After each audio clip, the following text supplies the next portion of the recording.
Have you ever received a message on WhatsApp that was sent and then deleted before you could read it? In this video, I'll show you the best and easiest method to recover and read messages that were sent and deleted before you had a chance to see them. Follow along step by step to learn how to recover deleted messages and find out what was written and why the message was deleted. Don't miss this. It will help you avoid the frustration of missing out on important deleted messages. Let's dive right in as I show you how the message was sent and how the sender deleted it. As you can see, the message comes in.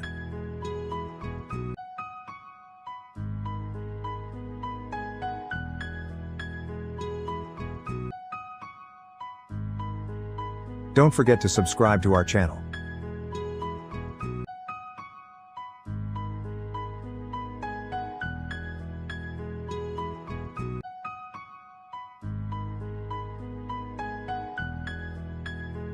A short while later, the sender deletes the message.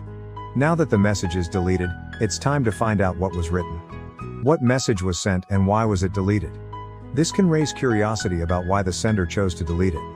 In the description of this video, there's a link to download the app we're going to use.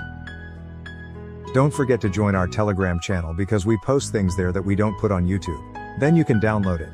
Once downloaded, open the app, and it will look like this. Tap on the message recovery section, and you'll see the chats that have appeared in your WhatsApp. When you open the relevant chats, you'll be able to see the messages that were sent and deleted. These are the messages the sender had sent.